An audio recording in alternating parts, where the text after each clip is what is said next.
Selamat sore Bapak Ibu Saudara yang kekasih di dalam Tuhan.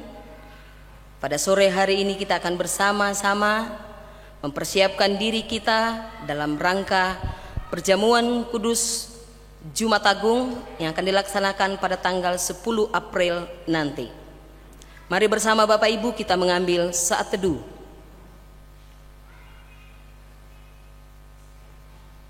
Terima kasih ya Tuhan untuk persekutuan yang sudah boleh tercipta pada sore hari ini. Kami mau beribadah kepada Tuhan. Kami serahkan ibadah kami dari awal, pertengahan hingga selesainya nanti. Biarlah hanya boleh jadi dalam nama Bapa, Putra dengan persekutuan Roh Allah yang kudus. Kiranya kasih karunia dan damai sejahtera turunlah atas kami sekalian. Amin. Kita bersama-sama memuji Tuhan dari Kidung Jemaat 286, baitnya yang pertama hingga baitnya yang ketiga.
Kita akan bersama-sama membaca dan merenungkan firman Tuhan.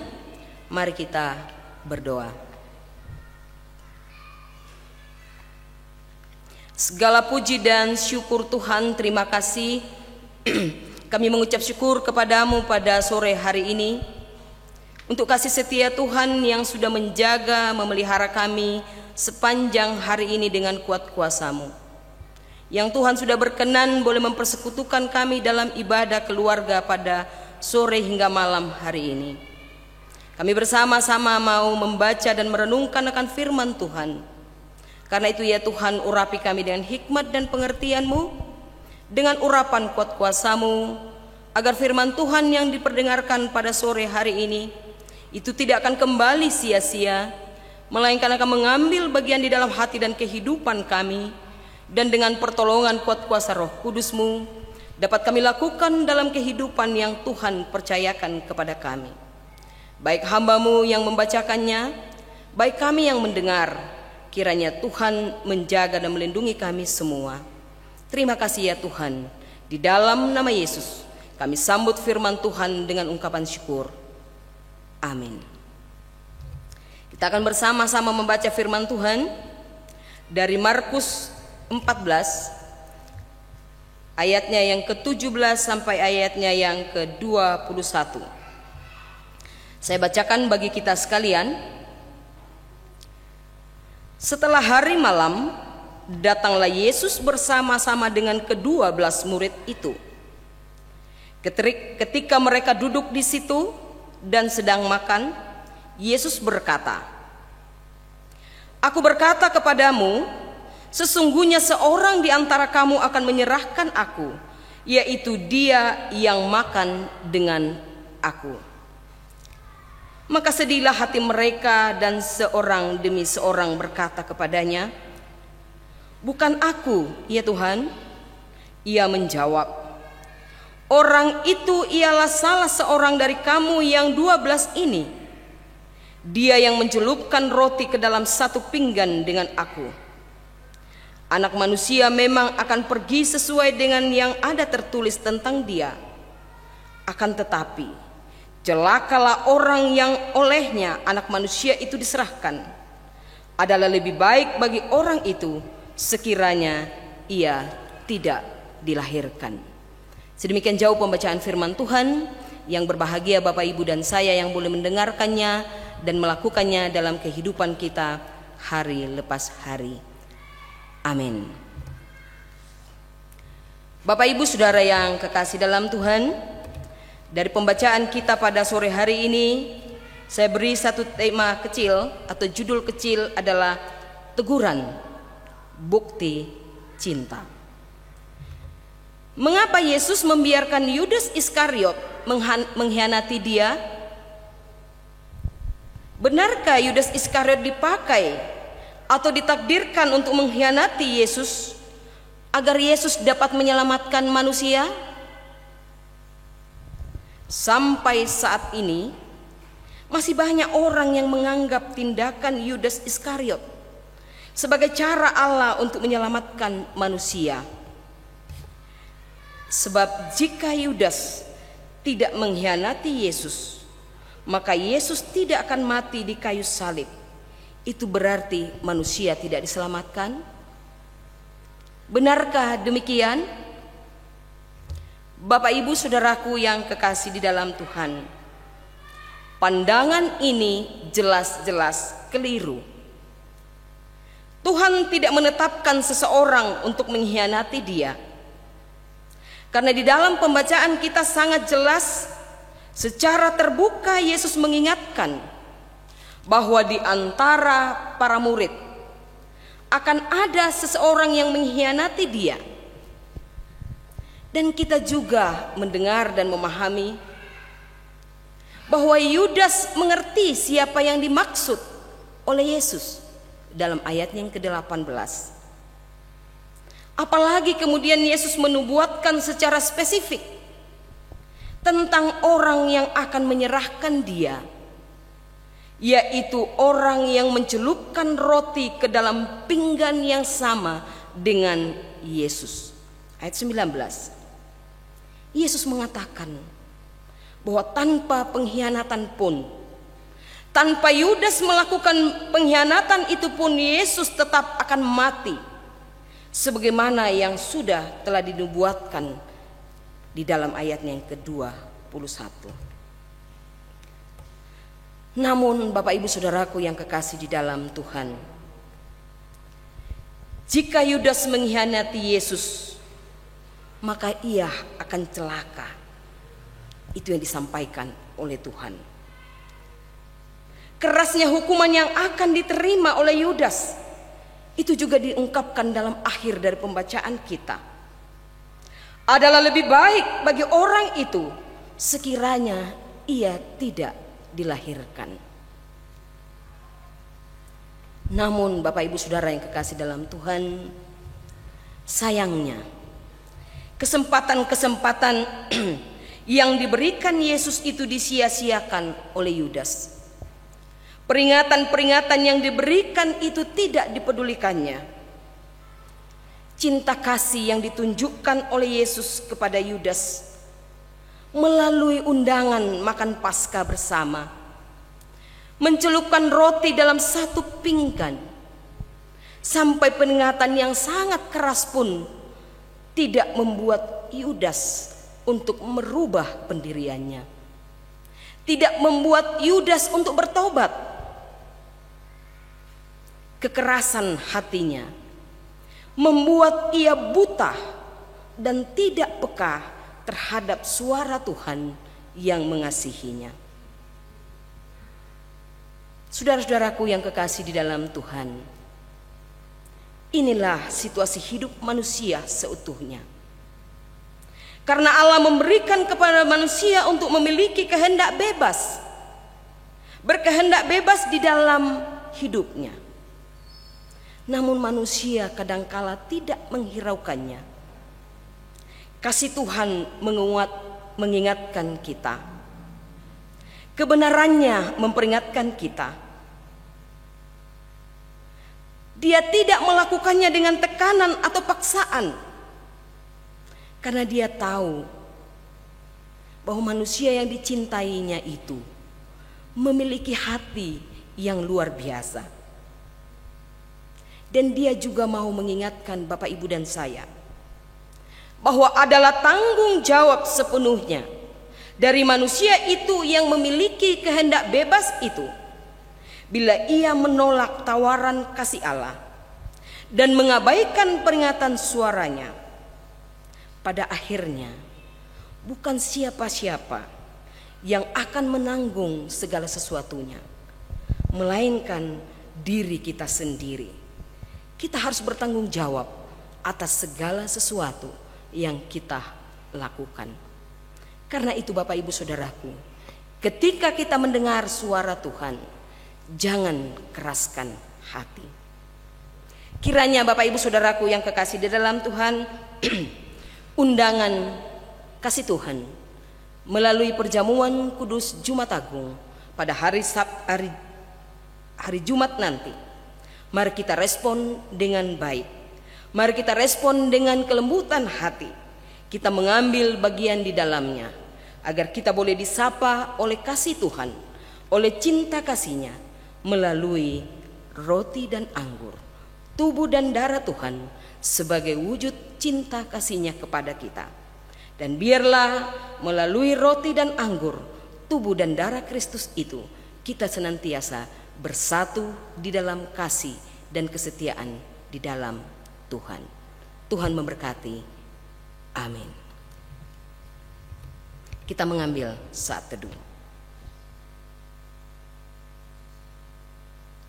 Terima kasih Tuhan untuk firman-Mu yang sudah boleh kami dengarkan pada sore hari ini. Biarlah firman ini tumbuh subur di dalam hati dan kehidupan kami, sehingga kami boleh memiliki hati yang peka untuk senantiasa mendengarkan suara Tuhan. Di dalam nama Yesus kami mengucap syukur untuk firman-Mu. Amin. Kita kembali memuji nama Tuhan dari Kidung Jemaat 157 baitnya yang pertama. Sambil kita memberikan persembahan syukur kita.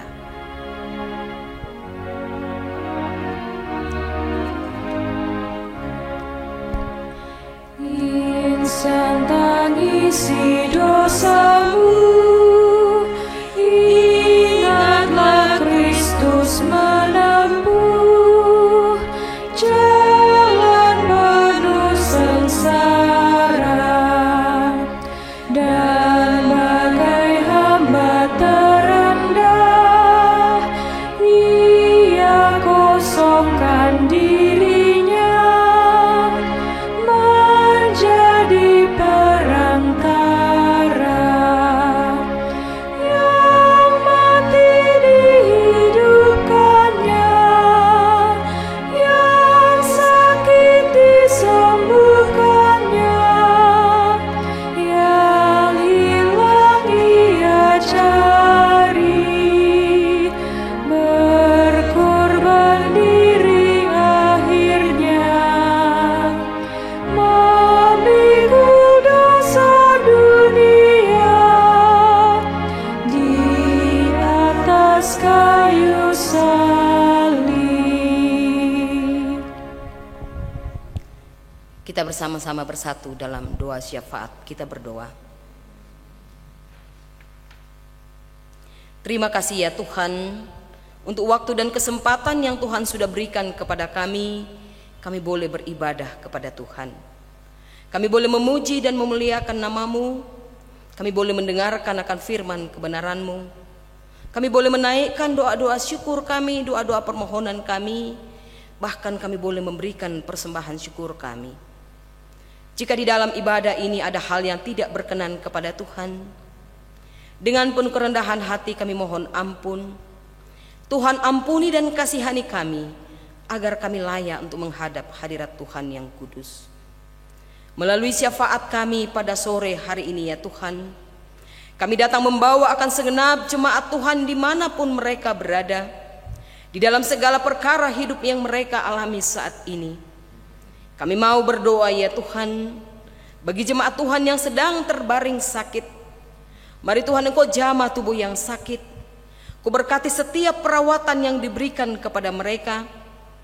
Kau kuduskan semua sarana prasarana yang mereka pakai. Kau berkati tangan-tangan yang merawat mereka ya Bapa, sehingga melalui semua itu Nama-Mu dipermuliakan, mereka boleh diberkati dan pemulihan boleh terjadi atas kehidupan anak-anak-Mu.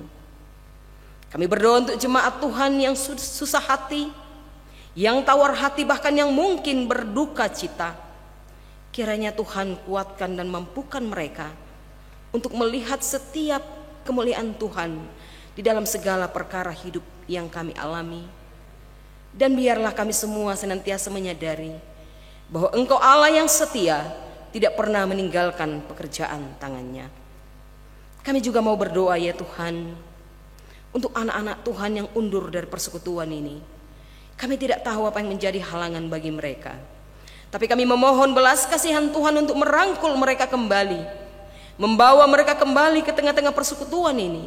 Karena kami yakin dan percaya berkat Tuhan dicurahkan di tengah-tengah sebuah persekutuan.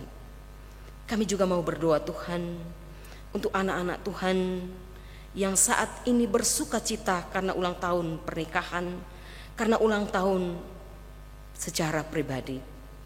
Biarlah di dalam setiap sukacita ini mereka pun senantiasa mengucap syukur atas kasih karunia Tuhan, karena mereka sungguh percaya bahwa Engkaulah sumber kehidupan kami, Engkaulah pemilik hidup dan kehidupan kami. Kami mau berdoa ya Tuhan untuk semua majelis jemaat yang Tuhan boleh pilih untuk boleh berada menjadi pelayan-pelayan Tuhan di tengah-tengah jemaat-Mu di GKJW Jemaat Malang di tempat ini. Tuhan urapi mereka semua dengan hikmat dan pengertian-Mu. Tuhan kuatkan mereka semua untuk melakukan tugas pelayanan ini, sehingga melalui semua pelayanan majelis jemaat Tuhan, Nama-Mu boleh dipermuliakan dan kami semua jemaat-Mu boleh diberkati. Setiap orang yang mengambil bagian di dalam pelayanan-pelayanan, kiranya Tuhan juga menguatkan dan memampukan mereka semua, agar mereka pun boleh melakukan semua tugas dan tanggung jawabnya dalam pelayanan ini dengan penuh sukacita, dengan penuh rasa tanggung jawab, dengan penuh rasa takut akan Tuhan. Inilah doa syukur kami, permohonan kami, di dalam nama Yesus. Kami mengucap syukur, kami berdoa kepada Bapa di sorga, dan yang mengajar kami berdoa bersama-sama. Bapa kami yang di surga, dikuduskanlah nama-Mu, datanglah kerajaan-Mu, jadilah kehendak-Mu di bumi seperti di surga. Berikanlah kami pada hari ini makanan kami yang secukupnya, dan ampunilah kami akan kesalahan kami, seperti kami juga mengampuni orang yang bersalah kepada kami. Dan janganlah membawa kami ke dalam pencobaan, tetapi lepaskanlah kami daripada yang jahat. Karena Engkau lah yang punya kerajaan, kuasa, dan kemuliaan sampai selama-lamanya. Amin. Kita bersama-sama menyanyikan Kidung Jemaat 376, baitnya yang pertama dan baitnya yang ketiga.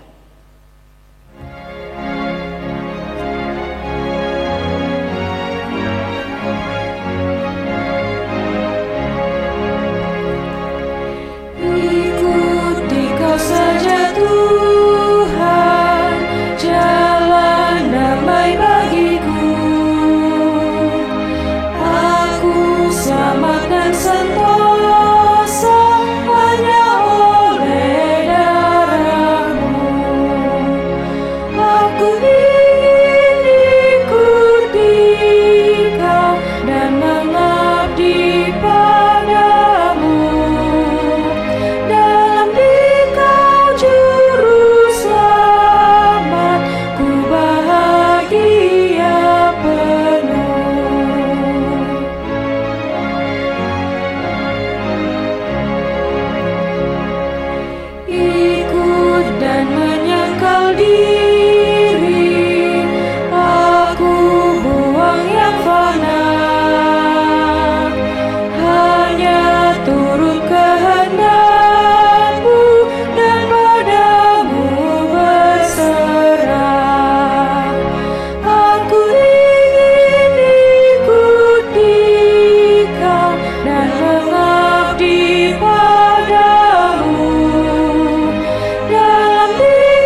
bersama-sama memohon berkat Tuhan. Kiranya kasih karunia dan damai sejahtera dari Allah Bapa di dalam Yesus Kristus dengan persekutuan Roh Allah yang kudus akan senantiasa menyertai memberkati kita sekalian saat ini kekal selama-lamanya. Amin. Terima kasih, demikianlah ibadah kita pada sore hari ini. Tuhan memberkati.